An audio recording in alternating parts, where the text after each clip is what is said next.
April 10th here in Canada. Bill C18 passed last week, I believe it was. It's the first bill with the government taking over the internet, social media. Goes right at the free press. It's the first bill and it attacks the free press. Now, no sooner had the hands been dropped in Parliament to vote this bill through, and it became apparent that we now have a government censorship panel, the Qualified Canadian Journalism Organization, or the QCJO. Man, they just materialized. No sooner had them hands come down in the Parliament there.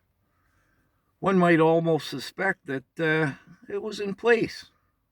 Perhaps it's been in the works as long as 6 years, although I'll come to that in a moment.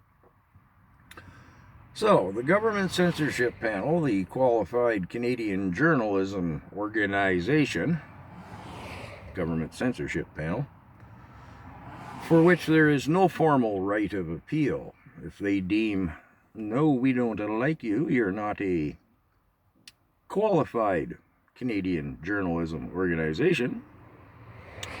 Which brings us to the Rebel News, which I had mentioned in a previous video that the government had studied 297 of their articles over the last 6 years. This is my point with the 6-year business.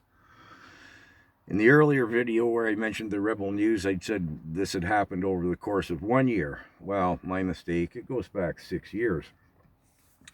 Briefly, with the Rebel News, they're an independent news organization. They get no government funds, unlike the CBC, the CTV, and CP24, which combined have less subscribers than the Rebel News. One of the things that the Rebel News does, they have they're broken into different divisions. I won't get into it.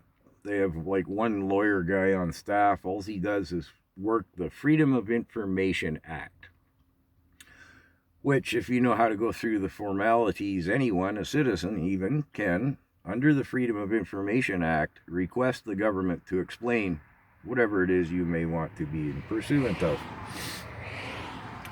This is a regular gig of the Rebel News, and if that's not original content, I don't know what is. So Canadians, do yourselves a favor, do us all a favor, and do to what's left of our democracy a favor, and subscribe to the Rebel News. If you could afford it, throw them a couple of bucks. Doesn't matter whether you like their ideology or not, they are a free press. And, well, they're under blatant attack by the government now.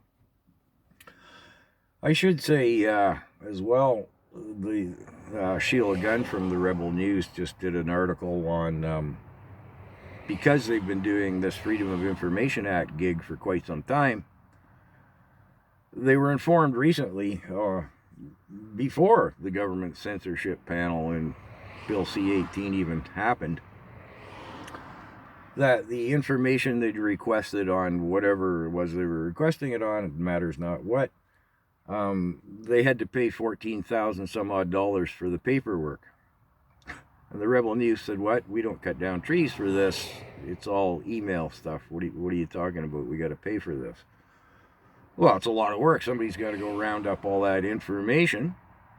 Yeah, well, it's always worked that way. Somebody's employed our tax money to round up the pertinent material under the Freedom of Information Act. Yeah, okay. See where the government's going with this? How could you not?